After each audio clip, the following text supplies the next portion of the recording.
मोरवा विस्थापन का मुद्दा सिंगरौली पुनर्स्थापना मंच ने बीते माह 24 तारीख को एक उग्र आंदोलन कर एनसीएल को चेता दिया था कि अगर उनकी मांगें नहीं मानी गई तो ये आगे भी अनवरत जारी रहेगा और विस्थापन इतनी आसानी से नहीं होने देंगे। इस मुद्दे पर पिछले माह के अंत तक का अल्टीमेटम एनसीएल प्रबंधन को दिया गया था। उम्मीद जताई जा रही थी कि एनसीएल प्रबंधन द्वारा कोई सकारात्मक रूप अपनाया जाएगा।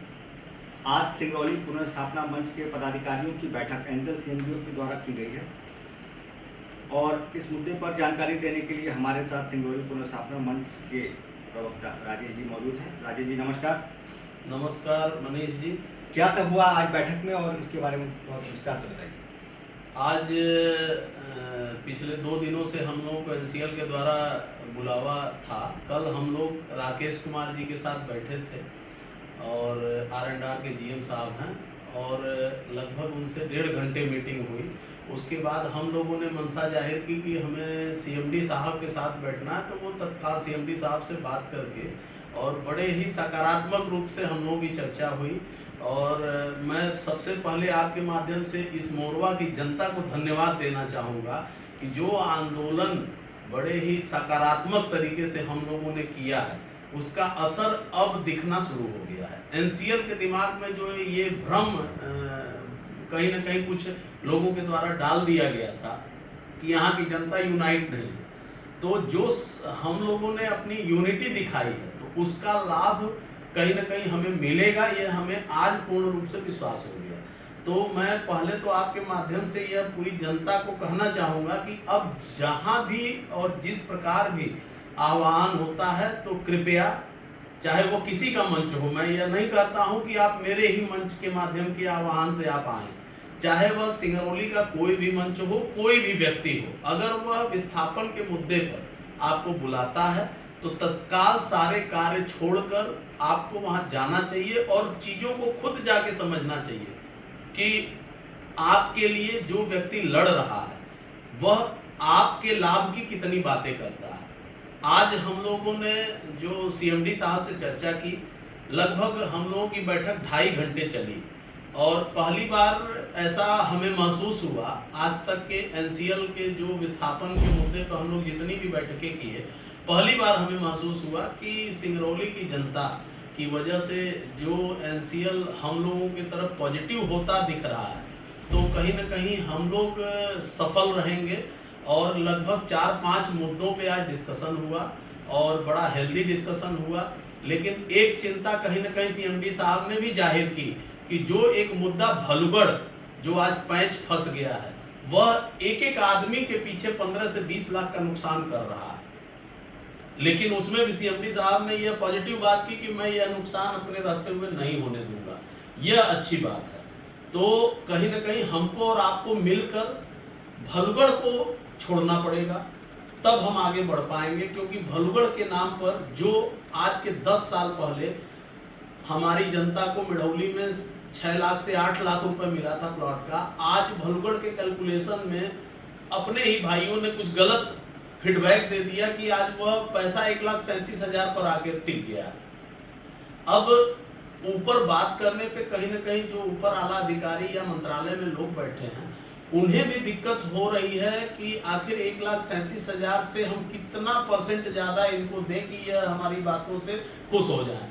आज जो जिले की स्थिति है, कहीं भी 1,37,000 में कोई जमीन मिलने की स्थिति नहीं है और सरकारी गाइडलाइन, कलेक्टर गाइडलाइन अगर ग्रामीण क्षेत्र की बहुत कम है तो उसका नुकसान शहरी क्षेत्र के लोगों को होने वाला है। उस नुकसान को न होने दिया जाए, इसका प्रथम प्रयास हम लोगों ने आज की मीटिंग में किया। क्या किन 5 जो बिंदुओं पे आज सहमति बनी, वो बिंदु कौन कौन से? अभी सहमति किसी बात पे नहीं बनी है, क्योंकि सीएमडी साहब दिल्ली जा रहे थे और उन्होंने अपनी बातें हम लोगों के सामने रखी कि उन्हें क्या क्या समस्याएं आएंगी। तो उन्होंने भी यह कहा कि जो आपका जो हड़ताल हुआ है तो कहीं ना कहीं वह हमारे लिए भी एक बल देता है कि हम ऊपर बता पाएंगे कि यहाँ की जनता अब उग्र हो रही है। तो यह अच्छी बात है।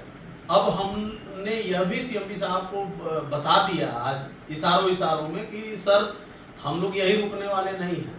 अगर हमारी बातें नहीं मानी गई तो हम डिस्पैच भी रोकेंगे और हम हाई कोर्ट और सुप्रीम कोर्ट भी जाएंगे। यह बातें भी आप मंत्रालय और कोल इंडिया को जरूर बताएं हमारी तरफ से। और ये जो भलुगढ़ की बात आ रही है 1,37,000 की, मरौली का जो विस्थापन हुआ था उसमें भी 6 से 8 लाख का मुआवजा दिया गया था, वो कलेक्टर गाइडलाइंस के अंतर्गत नहीं दिया गया था मेरे हिसाब से। यही बात है ना कि होता क्या है कि जैसे अगर कारपोरेट को आप कोई टिप्स देते हो तो आपको उस टिप्स देने के पहले समझना पड़ेगा कि उसका इम्पैक्ट आखिरी व्यक्ति तक कितना बुरा पड़ेगा। यह लोगों ने नहीं सोचा अपने स्वार्थ में, जो मैं शुरू से कहता आ रहा हूं कि कुछ चंद लोगों का स्वार्थ है भलुगढ़, और उस स्वार्थ में आज चीजें बिगड़ रही हैं। लेकिन अब वो मुद्दा नहीं रह गया, मुद्दा उससे बहुत आगे जा चुका है। अब हमको नहीं लगता है कि कोल इंडिया या एनसीएल भी भलुगढ़ के मुद्दे में हमें कहीं रोकेगा। हम यह चाहते हैं कि उससे अच्छी बात यह है कि हमें कोई हैंडसम अमाउंट दे दें ताकि हम नगर निगम के किसी भी वार्ड में घर मकान अपना बना सके। और सबसे बड़ी बात, मेन मुद्दा आज जो फोकस करा कि हमारी संपत्ति और परिसंपत्ति, जमीन और हमारे मकान दोनों पर 12% हमें चाहिए, जो हम लोग फर्स्ट डे से कहते आ रहे हैं। अब अलग बात है कि और सारे मंच भी हमारी उस बातों को पकड़ के डिमांड कर रहे हैं, तो वो अच्छी बात है। हम तो चाहेंगे कि सारा श्रेय वही ले ले, लाभ जनता को मिले। और हम उनसे भी आग्रह करेंगे कि जहां जनता का लाभ है वहां उनको, जहां हमारी जरूरत पड़े हमें वह बुला लें, हम उनके साथ कंधे से कंधा मिलाकर चलने को तैयार हैं। लेकिन हमारी और उनकी खींचतान में जनता का नुकसान हो, यह मैं प्रथम दिन से कह रहा हूं, वह उचित नहीं होगा, वह दोनों के लिए घातक है। तो इसलिए मैं बताना चाहता हूं कि मोरवा की जनता को कि जो आपने यह धरना दिया, यह इस जिले के लिए ऐतिहासिक मोड़ होगा। कोई पहली बार ये विस्थापन हो नहीं रहा है और आगे ऐसा भी नहीं है कि यह आखिरी विस्थापन है। अगर हम यहाँ मेहनत करके विस्थापन का एक अच्छा कंक्लूजन निकाल लेते हैं तो आने वाले भविष्य में हमारी पीढ़ियों को भी अगर विस्थापन का दंश झेलना पड़ा तो इस एक अच्छे विस्थापन का एक नजीर होगा कि आने वाली पीढ़ियों को भी बहुत ज़्यादा कानूनी पचड़े में नहीं फंसना पड़ेगा। और सबसे बड़ी बात कि हमारे टीम में जो हमारे बुजुर्ग संजय प्रताप सिंह जी हैं, मन्नू भैया जिनको हम लोग बोलते हैं, उनका आज बहुत बड़ा रोल रहा।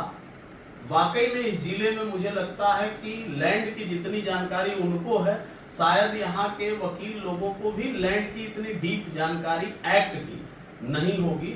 ये मैं इसलिए नहीं कह रहा हूँ कि वह हमारे बीच में है, यह उनकी काबिलियत है। और आज हमने उन्हें भी बहुत धन्यवाद कहा कि वाकई में आपके जो एक वीडियो उन्होंने आपके माध्यम से बना के दिया था, आज उसको सीएमडी साहब ने एक्सेप्ट किया। उसको सीएमडी साहब ने कम से कम 20 बार पॉज कर करके देखा